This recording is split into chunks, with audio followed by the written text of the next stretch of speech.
Winston Baldwin Spencer, Prime Minister of Antigua and Barbuda, Minister Louis Farrakhan, Members of Parliament, President of the Antigua and Barbuda Football Association, Mr. Everton Gonzalez, General Secretary of the Antigua and Barbuda Football Association, Mr. Gordon Derrick, ABFA executive members, business partners, representatives of the national media houses, special guests, last and deliberately so, members of the national team, management and coaching staff, good night. I want to take this opportunity to thank the President and General Secretary of the ABFA for having offered me the opportunity to be here tonight and to deliver some brief remarks on behalf of the Leader of the Opposition, the Honorable Lester Bird. I am forced to make an open confession tonight, though, a confession that will explain my love for and affiliation with the sport of football, and one which will best describe my passion and belief in the power of sports. Prior to 1998 FIFA World Cup in France, I had no love for sports.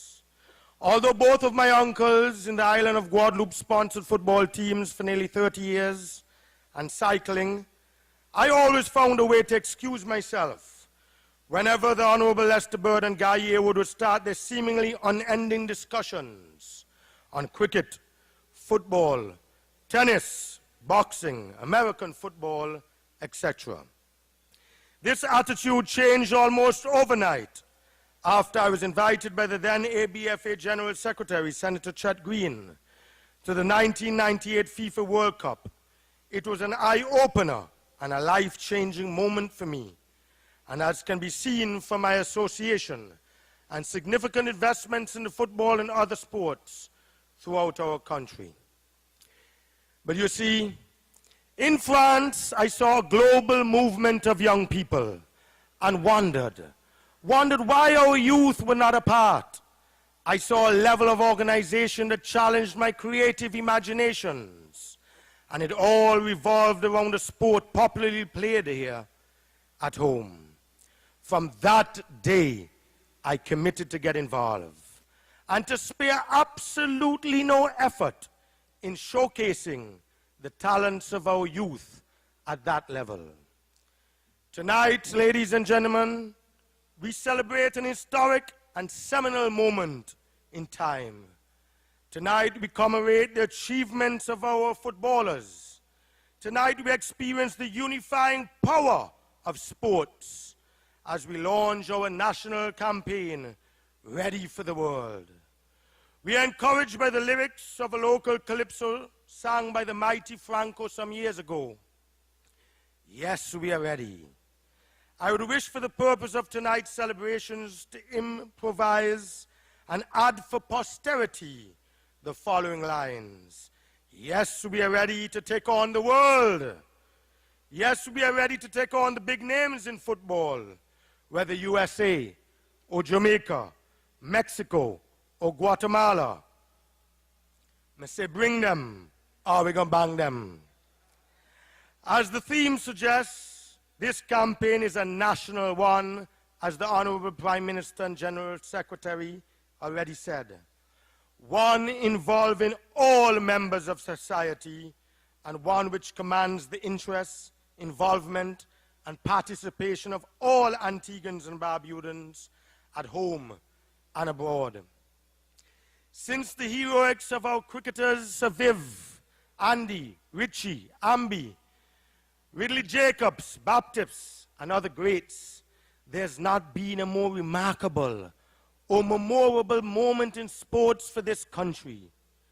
Qualifying for the next stage of the FIFA World Cup 2014 in Brazil, with the attendant opportunities, both economic and sporting, requires a full and total national effort from here on in.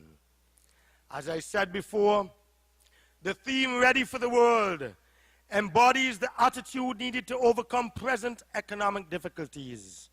It represents in a real, tangible way the spirit needed by the Antiguan youth and heralds our desire to win. Our desire to win in the bosoms of our heart against the odds. Ready for the world. Speaks to our acceptance of the realities of globalization.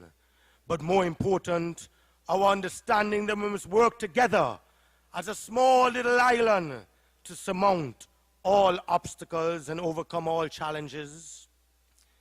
The annals of history are replete with instances when the power of sport quelled wars, united warring communities, or even eased national tensions. Tonight, ladies and gentlemen, our Benner boys, through their efforts, have given new hope to a divided country. Sports, like no other human endeavor, have given us an opportunity to embrace the concepts of fairness, respect, teamwork, and commitment. Not only sports, but in this instance, football has led the way in commanding global attention to Antigua and Barbuda and in demanding the creation of a national movement rising to tackle the rest of the world. My fervent wish tonight is that we embrace this moment. We bask in the glory and pride of our Benner boys and live the dream of unity, Mr. Prime Minister, Mr. Leader of the Opposition, unity, love, and peace in our country. The color for this campaign is yellow. The rally cry is not safer with Labour or who have them. It's ready for the world. This national campaign knows no political, religious, economic, or class boundaries. It is not about red. It is not about blue.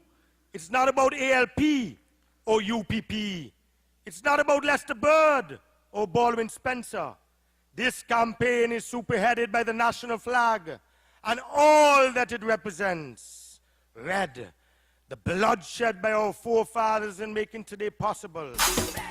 Yellow, the dawn of the rising sun in this context of our emerging football stars. White for our beaches, which our team will sell to the world as part of our tourism product. Blue for the sky above, and our belief that God Almighty will go with our team throughout this campaign. And black, our heritage, the proud people of this small rock, with our athletic prowess, are ready to showcase our sporting talents to the world in Brazil 2014. I want the players to focus on the fact that when the team takes the field for the first game and for all of the games, whatever the outcome, for that moment in time it will be about the team's prowess first and foremost, but the spotlight will also be on the nation of Antigua and Barbuda. And just as we want and expect the team to rise to the challenges and to the occasion, so too should the public. Celebrating this moment demands that we pause to remember those who came before and who have represented this fair land. This moment is not just for football and football players. Tonight belongs to all the men and women who have given unselfishly of their time and talent to the advancement of Antigua and Barbuda. There are many. However, tonight, as you have heard, I'm here as a representative of an outstanding Antiguan, the Honorable Lester Bryant Bird, who in 1962 became the first Antiguan to win a medal in international sports. Like our national football team, he was committed to excellence, and like the theme of tonight,